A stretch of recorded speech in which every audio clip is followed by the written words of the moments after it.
First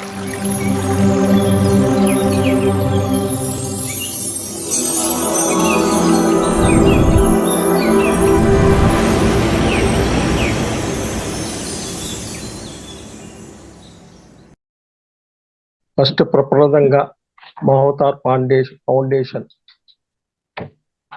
మరి వారు ఎంతో ప్రజలకి జ్ఞానాన్ని చేరవేయటానికి దీని వెనకాల ఎంతో మంది టెక్నిక్స్ అందరూ కూడా వర్క్ చేస్తున్న వారందరికీ కూడా హృదయపూర్వకమైన ధన్యవాదాలు చెబుతూ ఇంత విశేషమైన జ్ఞానాన్ని మనకు బ్రహ్మర్షి పితామహ పత్రిజీ గారు ప్రతి క్షణం వారు సూక్ష్మ శరీరంతో కూడా వర్క్ ఎక్కడ ఏం చేయాలనేది అందిస్తున్నందుకు వారికి కృతజ్ఞతలు చెప్పుకుంటూ మనకు ఏప్రిల్లో ఒక పుస్తకం రిలీజ్ అయింది.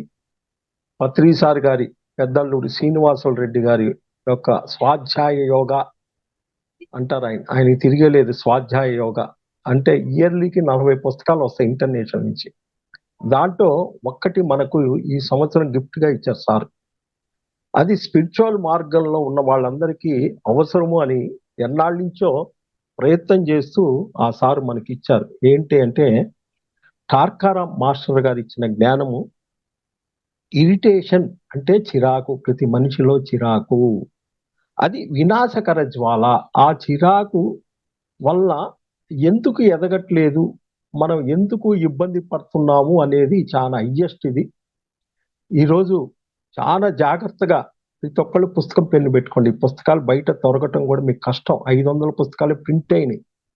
అవి ఎంతమంది చేరినాయో తెలియదు. నేనైతే ఒక 100 మందికి చేర్పించా ఈ పుస్తకాలు. నాకు ప్రతిరోజు ఎవరైతే కానొస్తారో వాళ్ళకి ఇమ్మీడియట్లీ ఫోన్ చేసి చెప్పేవాడిని. సరే, థ్యాంక్ యూ. మనం ఆ టార్కారాం మాస్టర్ గారిని ఈరోజు మన ధ్యానానికి ఇన్వైట్ చేస్తూ బ్రహ్మర్షి పితామహ పత్రిజీ గారి చైతన్య శక్తిని కూడా మనకు ఇన్వైట్ చేస్తూ మహోతార్ బాబాజీ మాస్టర్ చైతన్య శక్తిని కూడా మన జూమ్లో ఇన్వైట్ చేస్తూ అందరినీ ఓపెన్ మైండ్తో ఉండేటట్టుగా యూనివర్సల్లో మాస్టర్స్ అందరినీ కూడా మనం ఈరోజు మనకు గ్రూప్కి ఆహ్వానిద్దాం. మరి మనం ముందుకెళ్దాం. ఈరోజు అసలు ఏంటి చిరాకు అనేది తెలుసుకున్నాం. చిరాకు వినాశకర జ్వాల టైటిల్, ఇది పుస్తకం పేరు. వ్యాధి లేక అనారోగ్యానికి అనేక కారణాలు ఉన్నప్పటికీ సరిపడినంత నొక్కి చెప్పబడి వివరించబడిన ప్రాచుర్యం పొందిన ఒక కారణం ఉంది. ప్రాచీన కారణం ఒకటి ఉంది. ఈ వ్యాధి మూలం ప్రతి చోట ఉన్న అది అనేక రూపాల్లో దాగి ఉండి అనేక తర్కాలతో మనలో ప్రవేశించింది. ఇది అనేక రకాలుగా మనలోకి ఇది ప్రవేశించింది. ఈ కారణాన్నే చిరాకు అంటాం. రాసుకోండి అక్కడ, ఈ కారణాన్నే చిరాకు అంటాం. ఈ చిరాకు కారణాలు చూద్దాము. ఏంటంటే 16 ఇచ్చారు. ఎవరన్నా ఉంటే రాసుకోండి, ఒక్కొక్కటి నేను చూస్తుంటా. ఒకటి సూక్ష్మ శరీరంలో ఆందోళన. 2 కోపం వలన ఒత్తిడి, వీటి వల్ల వస్తుంది అన్నమాట చిరాకు. 3 ద్వేషము, అయిష్టత, అతిశయం, ఒక వ్యక్తి సమూహము లేదా అభిప్రాయంపై నిరంతర తిరస్కారం. ఒక సమూహంలో ద్వేషము, అయిష్టత, అతిశయము, సమూహంపై నిరంతరం తిరస్కారం జరుగుతుంటారు కొంతమంది. 4 నిందకు, వంచనకు, మోసానికి గురయ్యామన్న భావన. మన నిందకి ఇవన్నీ గురయ్యామనే ఒక భావన. 5 తాము అనుసరించే విధానం ప్రకారం నడుచుకోని వారిపై ప్రతీకార ధోరణ. మేము చెప్పాం, ఆ రకంగా మీరు నడుచుకోలేదని ప్రతీకార ధోరణ కూడా వినాశకరంగా లోపలే అయిందంట. 6 పగతో కూడిన ఆలోచనలు లేదా వినాశక ప్రణాళికలు. 7 ఫిర్యాదులు చేయటం.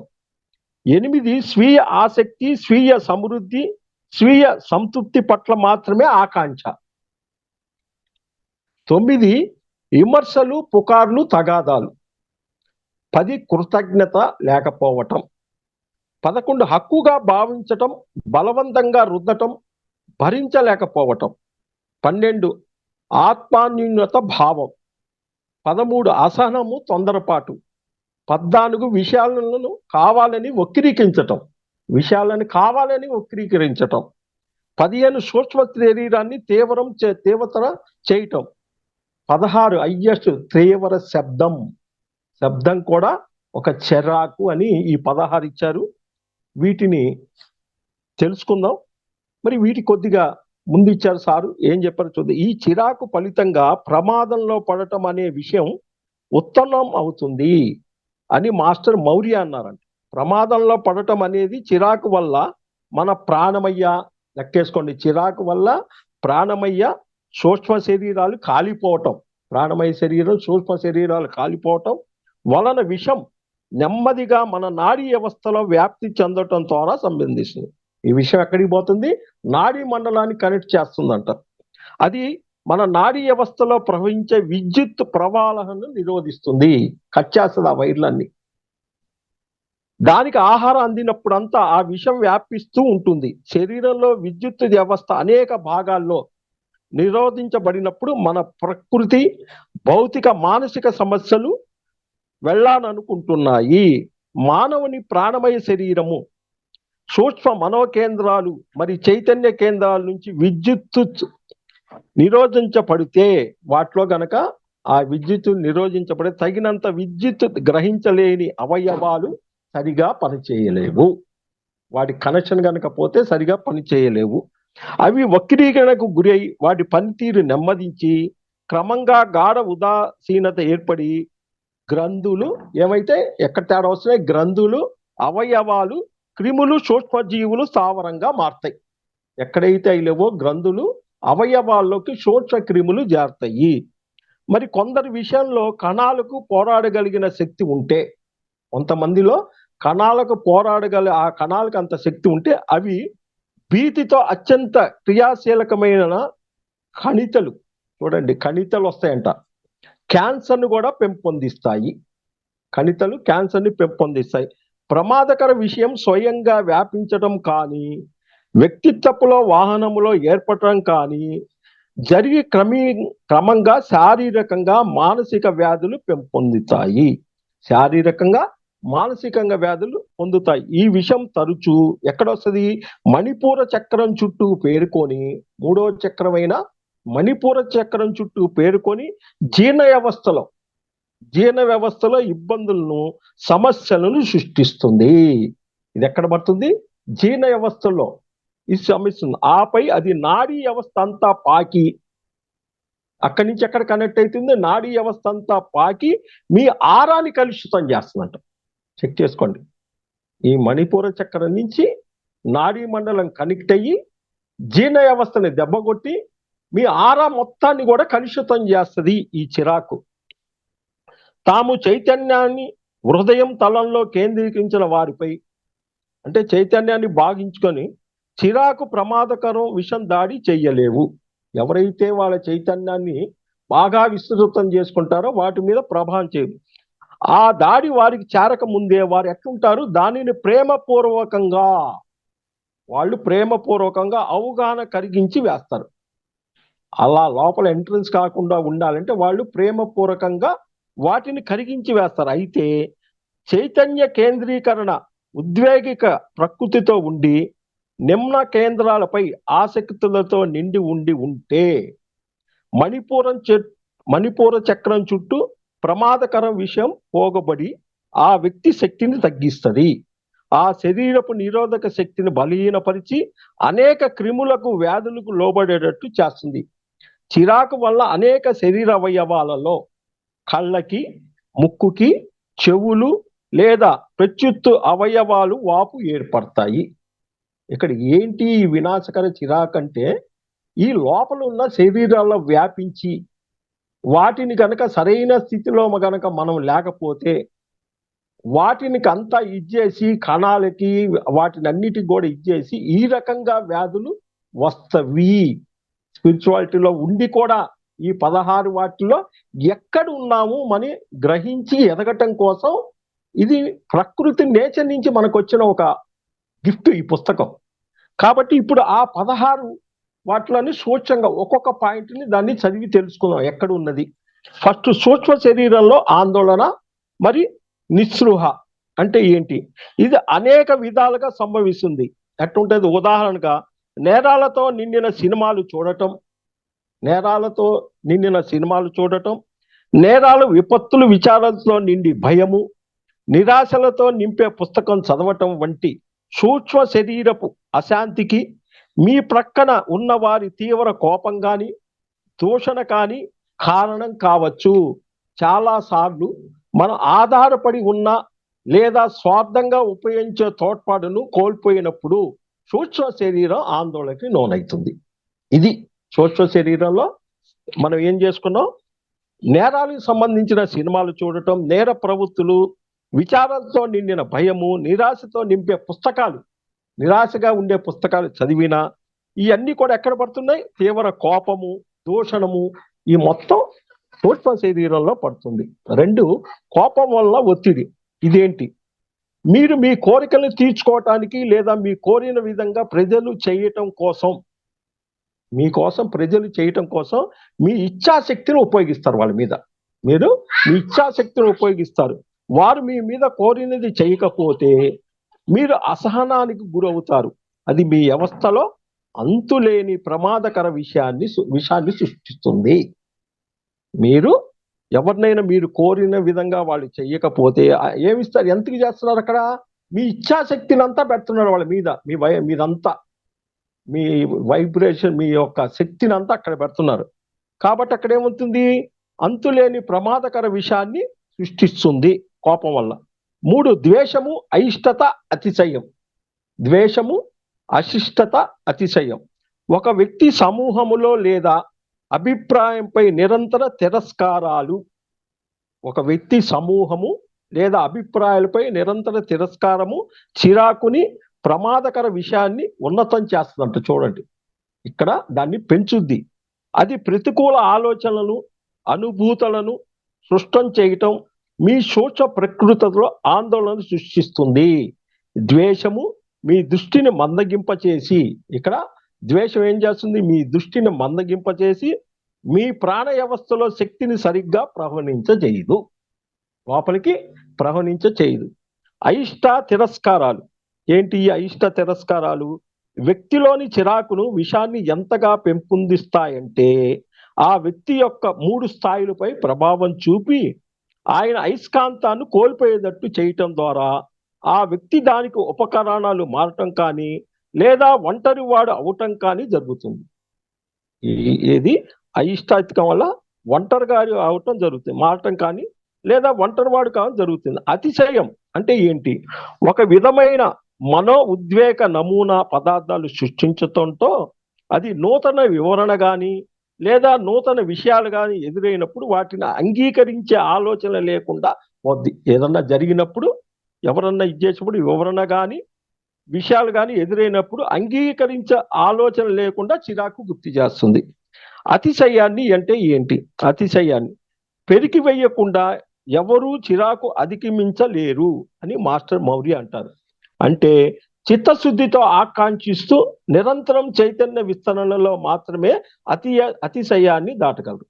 అతిశయాన్ని దాటాలంటే నిరంతరం నీ చైతన్య విస్తరణలో ఇంప్రూవ్ అవుతుంటే ఈ అతిశయం నుంచి బయటపడతావు. 4, మనుషులందరూ నన్ను ఉపయోగించుకుంటున్నారని, అందరితోనూ వంచబడుతున్నానని లేదా మోసగించబడుతున్నానని భావించేవారు తమ వ్యవస్థలో చిరాకు విషయం నింపుకుంటున్నారు. విషయం ఏంటి? నన్ను ఉపయోగించుకుంటున్నారు, నన్ను వంచిస్తున్నారు, నన్ను మోసగించు అనే భావించే వాళ్ళలో ఈ విషం నింపుకుంటున్నారు. ఆ విధంగా చేస్తున్నారని భావించి వారి పట్ల ప్రతీకారం తీర్చుకోవాలని ప్రయత్నిస్తారంట వాళ్ళు. ఆ చర్యల ఫలితమే మరింత చిరాకు ప్రధాన కారణంగా మారుతవి. 5, తాము చెప్పినట్లే జరగాలని భావించేవారు. వేరే విధంగా జరగటం వల్ల వారు చిరాకు పడతారు. నేను చెప్పాను, అది జరగలేదు కాబట్టి వాళ్ళు చిరాకు పడతారు. వారు మిగిలిన వారి స్వేచ్ఛను గౌరవించరు, వేరే వాళ్ళకి స్వేచ్ఛ కూడా ఇవ్వరు. తమ ఆలోచనలు, అలవాట్లు, చర్యలు మాత్రమే అంటి పెట్టుకొని ఉండి వాటి నుంచి కొంచెం భిన్నంగా జరిగిన నష్టాన్ని, బాధను భావిస్తారు వీళ్ళు. 6, ప్రతీకార ఆలోచనలు. ఇది ఏం చేస్తుంది? వినాశకర ప్రణాళికలు. ప్రతీకార ఆలోచన ఏంది? వినాశకరమైన ప్రణాళికలు నిరంతరం చిరాకుకు మూలం. మనం వేసే వినాశకర ప్రణాళిక మూలం. ఈ విధంగా జీవిత విధానంలో అనేక తరాల వ్యక్తులు విషతూరతమయ్యారంట. అనేక మంది విషతూరతమయ్యారు. వారి ఆనందోసాలు కోల్పోయారు. వాళ్ళ ఆనందం కూడా కోల్పోయారు. ప్రస్తుత జీవిత పరిస్థితులు అవసరమైనట్లుగా మారలేకపోతున్నారంట వీళ్ళంతా. వ్యక్తులు గతం వారి వర్తమానాన్ని అదుపు చేస్తూ వ్యక్తులు గతం వారి వర్తమానాన్ని అదుపు చేస్తూ గతంలో జీవించటం వలన భవిష్యత్తును చూడలేకపోతున్నారు. వీళ్ళంతా గతంలో ఉండి భవిష్యత్తును చూడలేకపోతున్నారు. ప్రతీకార భావన తమ చర్యలను ఆశించిన ప్రతిస్పందన రావటం వీరికి వెదకు గురి చేస్తుంది. ఇక రాపోయేలకు వెదకు గురి చేస్తుంది. 7 ఫిర్యాదులు చేయటం. ఏంటి దీనివల్ల ఏమొస్తుంది? ఫిర్యాదులు చేయటం ప్రమాదాన్ని సృష్టిస్తుంది. ఫిర్యాదు చేయటం అనేది ఈ ఫిర్యాదులు అనే వాళ్ళకి మానసిక ఉద్వేగిక సంఘర్షణ. ఆ వ్యక్తుల అయస్కాంతాన్ని కోల్పోయేటట్టు చేసి అతని ప్రకృతికి విషంతో నింపుతుంది. ఫిర్యాదులు చేస్తే ఏమొస్తుంది? ప్రకృతిని విషంతో నింపుతుంది. ఎప్పుడు ఫిర్యాదులు చేసేవాళ్ళు గమనించండి ఒకసారి. ఎప్పుడు ఫిర్యాదులు చేసేవాళ్ళు గమనించండి. వారిలో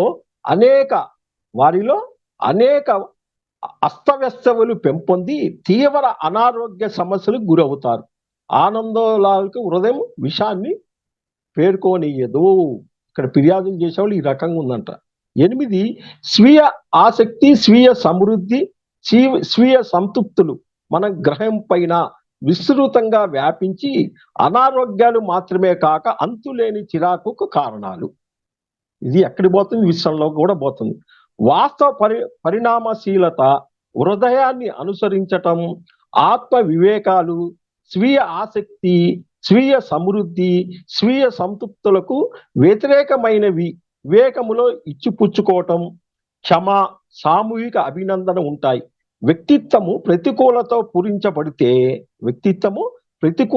పూరించబడితే అది ఉన్నత ప్రకృతులని ప్రసరణలో సంఘర్షణకు దారితీసి చిరాకు పెంపొందిస్తుంది. చూడండి ఎంత హైయెస్ట్ ఇచ్చారు. 9 విమర్శలు, పుకార్లు. ఏంటి అసలు దీనివల్ల? అందరిలోనూ చిరాకును ఉత్పన్నం చేస్తాయంటే విమర్శలు, పుకార్ల వల్ల విషాన్ని చేస్తాయి. విమర్శలు ఉద్వేగ శరీరాన్ని ఆందోళన పరిస్తే చిరాకు ప్రమాదకరాన్ని సృష్టించి ద్వారా పుకార్లు ఏం చేస్తుంది? సూక్ష్మ శరీరాన్ని ప్రతికూల ధ్రువాభిముఖముతో పూర్తి చేస్తాయి. విమర్శలు, పుకార్లకు లోనైన వ్యక్తి మన శరీరాలు బలహీనపడతాయి. నిజానికి ప్రమాదకర విషం. ఇది చాలా ప్రమాదకర విషం. ప్రాణశక్తిని పీల్చేస్తుంది. ఇది పుకార్లు దీనికి లోపల ఉన్న ఆ రకంగా ఉన్న వాళ్ళకి ప్రాణశక్తి పీల్చేస్తుంది. అది మానవ వ్యవస్థ అంతా దాదాపు నిర్వీర్యం చేస్తుందంట. అలా కాక ఎట్లా ఉండాలి? వాళ్ళు మెచ్చుకోలు, కృతజ్ఞత, ప్రేమ, పూర్వక అవగాహన, ప్రోత్సాహం వ్యక్తులను మెరుగుపరిచి ఆరోగ్యాన్నిచ్చే శక్తులు పూర్తిస్తాయి. ఈ రకంగా విమర్శలు, పుకార్లు ఉన్న వాళ్ళు ఏం చేసుకోవాలి? కృతజ్ఞత, ప్రేమ పెంచుకోవాలి. 10 కృతజ్ఞతలు చూపపోవటం. అసలు ఎందుకు కృతజ్ఞత చూపపోతాం? చిరాకు తెప్పిస్తుంది. దానివల్ల ఏంటి? అది ప్రమాదానికి గురవటం సంకేతం. అందుకే బుషులు కృతజ్ఞతలు లేని వారికి దూరంగా ఉండమని హెచ్చరించారు. బుషులు కృతజ్ఞతలు లేని వారికి దూరంగా ఉండమని హెచ్చరించారు. వారి విషయం మన ఆరా కలుషితం చేస్తుందంట. ఆ రకంగా యాక్సెప్ట్ చేయని వాళ్ళ ఆరా కలుషితం చేస్తుందంట. 11 హక్కును కోరే వాళ్ళు ఎట్టుంటారు? బలవంతపరిచే అసహనంతో వ్యవహరించే వారు ఆరోగ్యం కోసం ఎంతో మూల్యం చెల్లించుకోవాల్సి వస్తుంది. హక్కు కోరుకుంటే అది పొందనప్పుడు ఆ శక్తి తిరిగి వెనక్కు వచ్చి కోరిన వారిపై ప్రభావం చూపుతుంది. బలవంతం పెట్టడం అంటే మనం ఇష్టాన్ని ఎదుటి వారిపై రుద్దటం. ఎదుటి వారికి కూడా వారి ఇష్టం ఉంటుంది. ఈ చర్య చిరాకు కలిగిస్తుంది. ముఖ్యంగా ఎదుటి వారిని లొంగదీయలేకపోయినప్పుడు అసహనం అనేది ఇతరుల వారికి కావాల్సిన విధంగా బ్రతకనివ్వకుండా ఒత్తిడి పెట్టడం, వారి ఆలోచనలను, జీవిత విధానాన్ని నియంత్రించటం. అసహనము తీవ్ర నిరోధాన్ని సృష్టించి చిరాకు ద్వారా భారం చేస్తుంది. ఇది చాలా బాగుంది, గుర్తుంచుకొని ఇంకోసారి చదువు.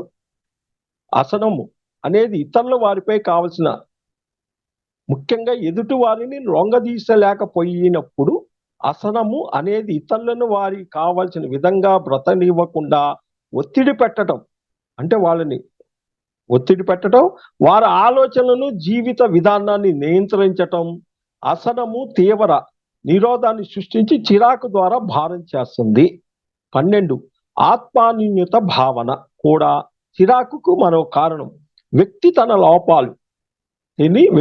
లోపాలు అపజయాలతో తనను గుర్తించుకొని ఇతరులు ఎక్కువ అందంతో మరింత విజయవంతంగా తనకంటే ఎక్కువ సమర్థతో ఉన్నారని భావిస్తాడు. నిరాశకు గురవుతాడు, తిరస్కరిస్తాడు, విమర్శిస్తూ మనుషుల నుంచి తప్పించుకునే ప్రయత్నం చేస్తూ తన ఆత్మాన్యూన్యతను అనుభవించకుండా ఉండటానికి లేదా ఇతరుల గొప్పతనాన్ని గుర్తించకుండా ఉండటానికి ప్రయత్నిస్తాడు. తన గొప్పతనాన్ని ప్రయత్నించకుండా చూస్తాడు. ఇది క్రమంగా శరీరంలో చిరాకు పెంపొందించే. 13 అసహనం ఏంటిది? మరి తొందరపాటు. అసహనము తొందరపాటు అంటే ఏంటి? మనం ఊహించలేనంత అనారోగ్యం కలగజేస్తుంది అసహనము, తొందరపాటు. అసహనంలో మన ఆరా సాగదీయపడి వక్రీకరించబడిన రూపం పొందుతుంది. దాంతో ఉద్వేదిక శరీరము ఆందోళన గురై చిరాకు దారితీస్తుంది. తొందరపాటు సూక్ష్మ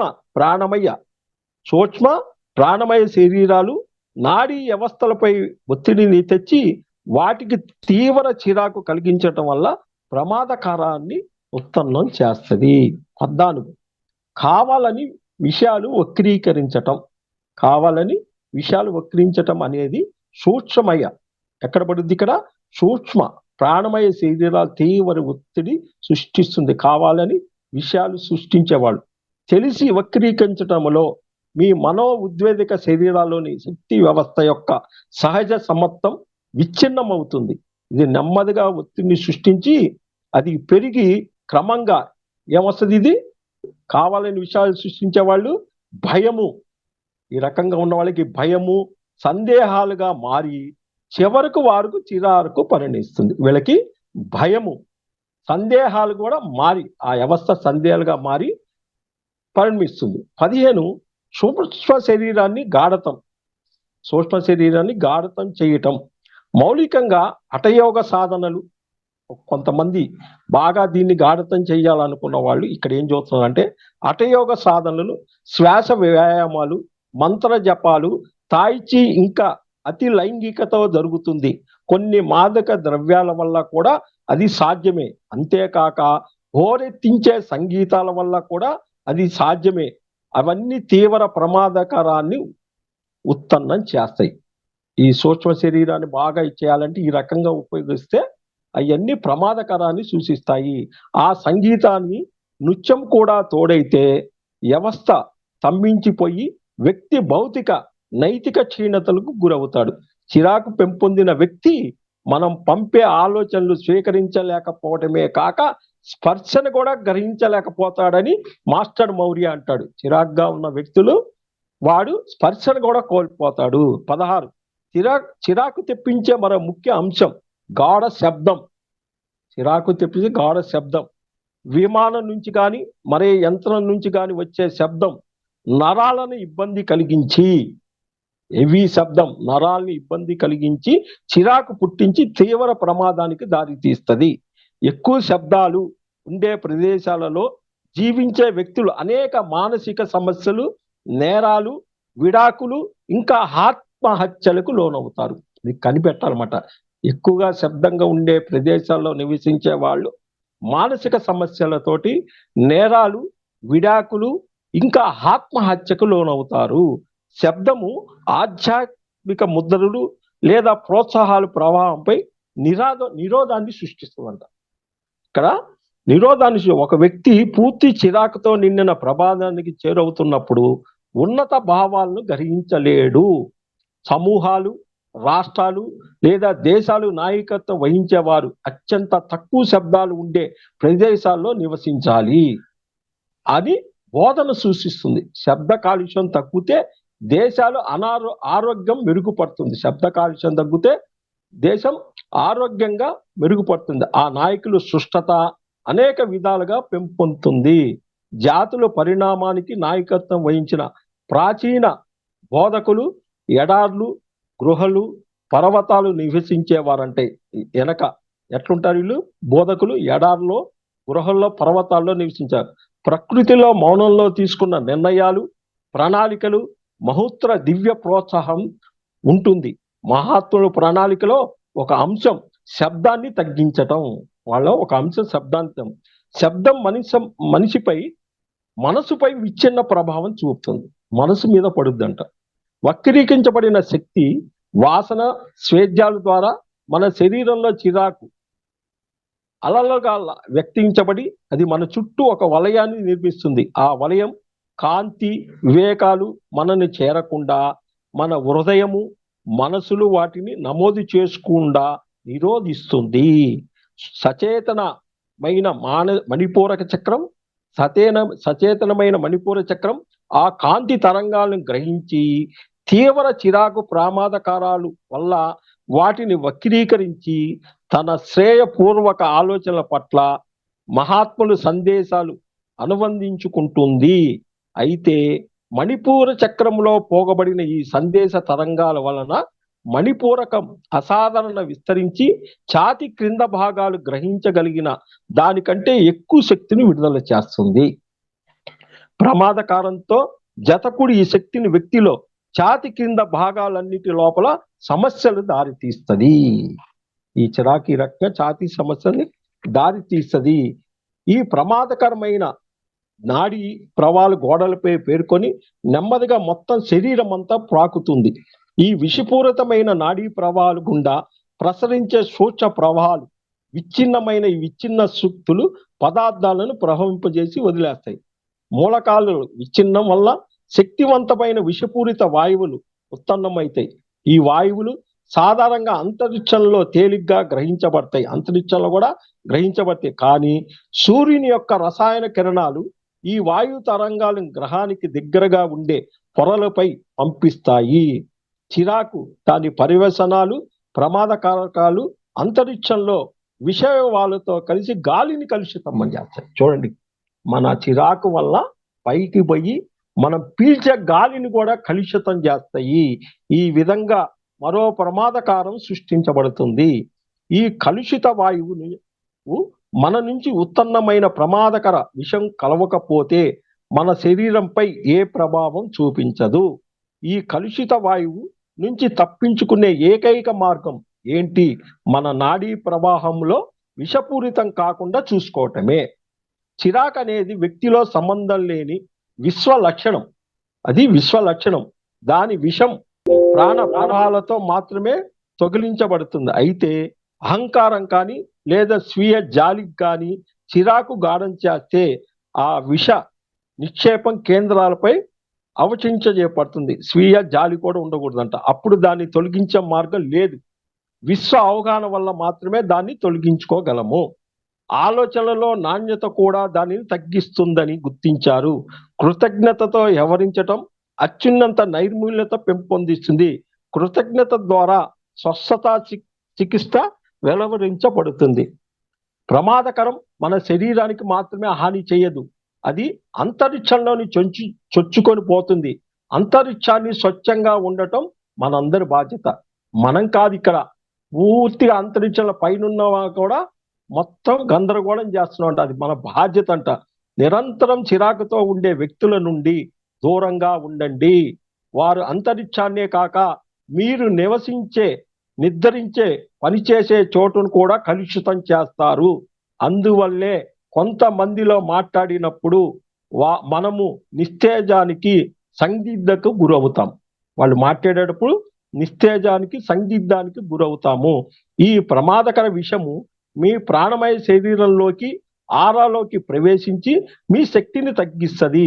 సాధారణంగా వచ్చే జలుబులు ఈ విషయంలో మీ శరీరం బలహీనపడటం వల్ల వచ్చేవే. పూర్వకాలంలో ప్రజలు తమ ఇళ్లల్లో ఏకాంత స్థలాలు కలిగి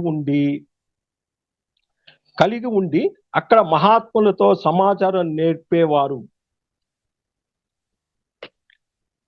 పూర్వకాలంలో ప్రజలు తమ ఇళ్లలో ఏకాంత స్థలం కలిగి ఉండి అక్కడ మహాత్ములతో సమాచారం నేర్పేవారు. అక్కడికి ఎవరిని కూడా అనుమతించేవారు కాదంట. మీ ఇంట్లో ఆ విధమైన ప్రదేశంలో మీరు విశ్రాంతి పొందుతూ ఉన్న శక్తులతో సృష్టి చేసుకొని మిమ్మల్ని బలోపేతం చేసుకోగలరు. ఈ విషం పదార్థాల ద్వారా కూడా ప్రసరించబడవచ్చు. అందుకే ఒకరు తాగిన మిగిల్చిన నీరు తాగటం, ఎవరన్నా తాగిన మిగిలిన నీరు తాగటం, చికాకుతో నిండిన వ్యక్తిని స్పర్శించటం, వారి వస్తువులు వాడటం చెయ్యరాదు. ఎవరన్నా తాగిన నీరు తాగటం, చిరాకుతో నిండిన వ్యక్తిని స్పర్శించటం, వారు వాడిన వస్తువులు వాడటం చెయ్యరాదు. ఆహార విషయంలో కూడా అంతే. దాన్ని తయారు చేసేవారి, వడ్డించే వారి యొక్క ప్రభావం దానిపై ఉంటుంది. చికాకుతో నిండిన వ్యక్తుల వల్ల ఆహారం కలుషితం అవుతుంది. అందుకే సహజ ఉల్లాసం, సంతృప్తి, ఆనందం కలిగిన వ్యక్తుల్నే సేవకులుగా, వంటవారిగా నియమించుకోవాలి.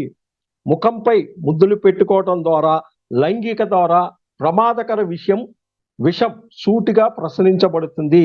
కరచలనం కూడా అంతే. వ్యక్తిగత వస్తువులు అన్ని ఉపయోగించిన తర్వాత వాటిని పారివేయాలి. చికాకుగా ఉన్న వ్యక్తి వాడిన పెన్నులు, పెన్సిళ్ళు, పుస్తకాలు కూడా ఎంతో ప్రమాదకర విషయాన్ని మోస్తుంటాయి. నీరు ఈ ప్రమాదకర విషయాన్ని గ్రహించినా అది ఇతరులకు ప్రసరించ చేయకపోవటం విశేషం. విషపూరిత ఆలోచనలు, ఉద్వేగాలు నేలపై మాత్రమే ప్రయాణిస్తాయి, నీటిపై కాదు.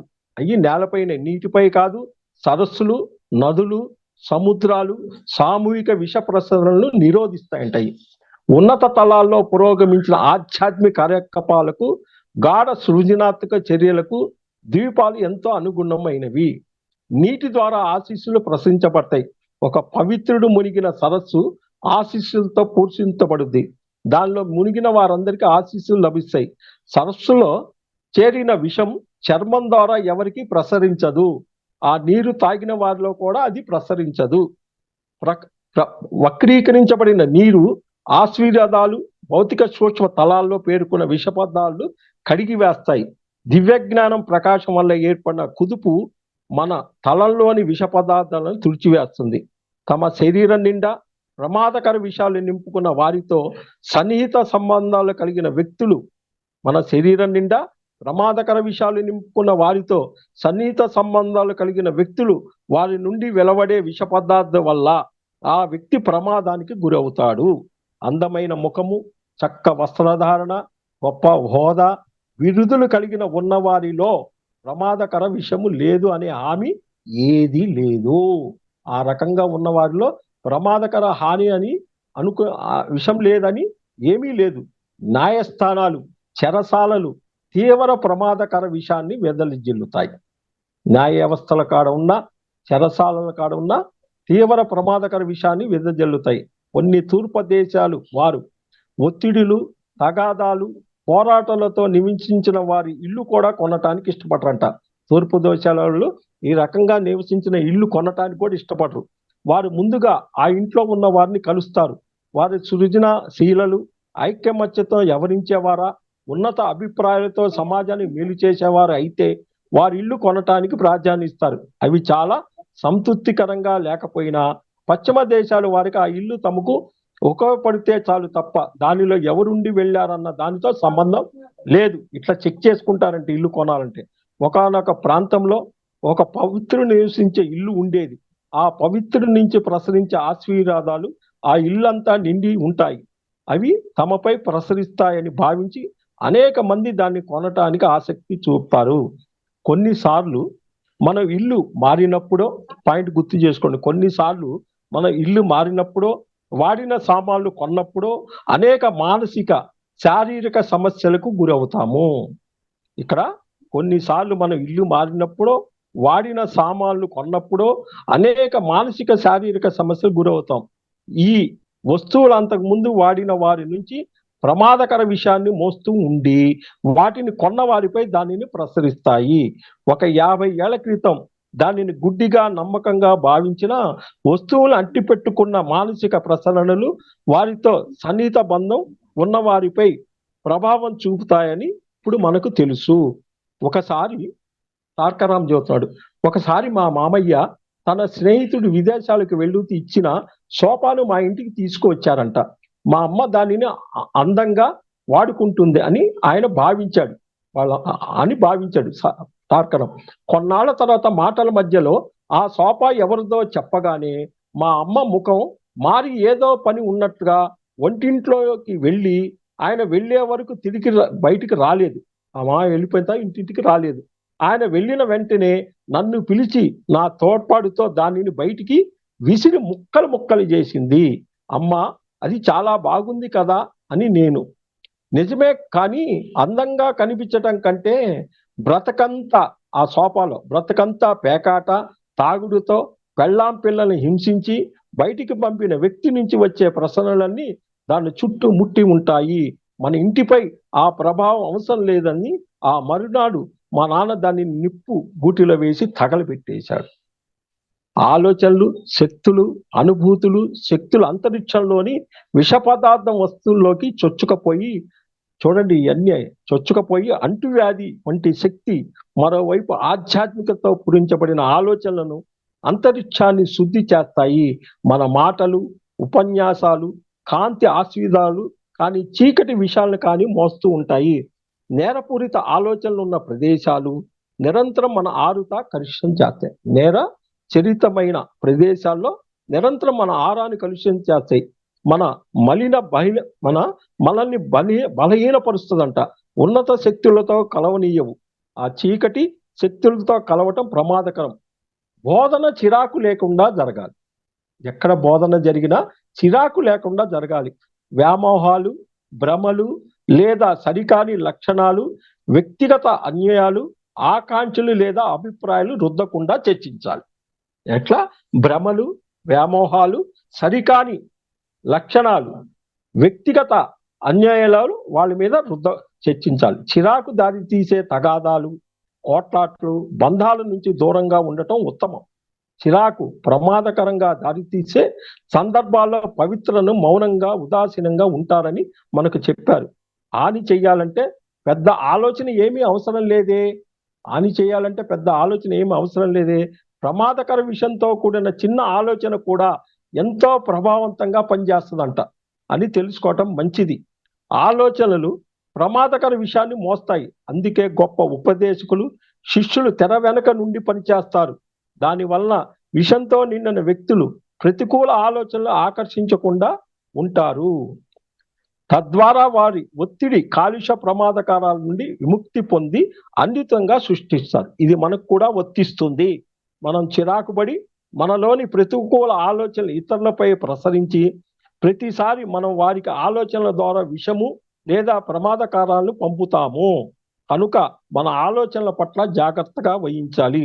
ముఖ్యంగా శరీరం అంతా విషపూరితమైనప్పుడు అనుకూల శక్తితో పూరించబడిన ఆలోచనలు, గొప్ప ఆలోచనలు, దర్శనాలు, వెలుగు చూసే ఆలోచనల వ్యవస్థ నుంచి విషయాన్ని పూర్తిగా కానీ కొంత భాగం కానీ తొలగిస్తాయి. అందువల్లే ధ్యానము స్వయంగా సూక్ష్మ శక్తులు తలాల నుంచి వచ్చే చీకటి వ్యక్తుల సూక్ష్మ మనో శరీరాలు ప్రమాదకర విషయంతో కలుషితమైనప్పుడు వారి ఆరాలోకి చొచ్చుకపోయి వారిని విషపూరితం చేస్తుంది. అనేక మంది వాహకులు, ఆటో రైటింగ్ వ్రాసేవాళ్ళు నిమ్న మనోశక్తులు కలవారు అటువంటి చీకటి జీవులకు ఆవాసంగా మారుతారు. వారు తరచూ చిరాకు పడుతుంటారు. అది సందేశాలు సందేహాస్పద మూలల నుంచి వస్తున్న అనటానికి సంకేతము. చీకటి శక్తులు ముట్టడిండి తర్వాత అటువంటి శక్తుల కోసం చాలా కాలం వరకు తలుపు తెరిచి ఉంటాయి. ఎవరి చిరాకుతోనైనా బాధింపబడిన వ్యక్తి రక్షించడానికి గాఢ పరిశీలన అవసరం. హృదయంతో పనిచేసేప్పుడు మాత్రమే చీకటి శక్తుల ముట్టడి నుండి రక్షించబడతాయి. ఎక్కడైనా హృదయంతో అంటే ప్రేమతత్వంతో రక్షించబడ. అయితే హృదయం నిర్ధరించకుండా గమనించుకోవాలి. ఆ హృదయం నిర్ధరించకుండా మాయలో పడకుండా గ్రహించాలి. హృదయ ఔతన్యం మాత్రమే చిరాకు విషం నుంచి రక్షిస్తుంది. విషంతో నిండిన చిరాకు చీకటి శక్తులకు ప్రవేశ ద్వారం. చిరాకు ఉన్న చోట కొత్త వాళ్ళు దానితో లాభపడి విషపూరిత చర్యను పెంపొందిస్తారు. ఇది మాస్టర్స్ ఈరోజు కొద్దిగా చిన్నంగా లాక్కొచ్చాం. ఇది మొత్తం 60 పేజీలు, 22 పేజీల దాకా వచ్చాం. మరి 16 పాయింట్లు అన్నీ విన్నారు మీరంతా.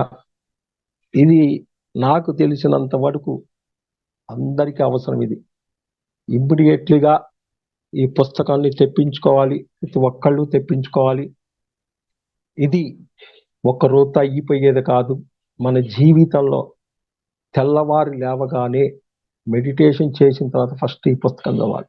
16 పాయింట్లలో ఎక్కడ ఉన్నాం, మనం ఎందుకు ఎదగట్లేదు, దీనికి ఇంత ఇబ్బంది ఉందా, లోపల ఇన్ని శరీరాలు ఖాళీ తగలపడిపోతాయా, ఇంత విశేషమైన సబ్జెక్టుని ఎక్కడో మాస్టర్ రాసిచ్చింది మనకు అందించడం కూడా చాలా మంచి అవకాశం ఇది.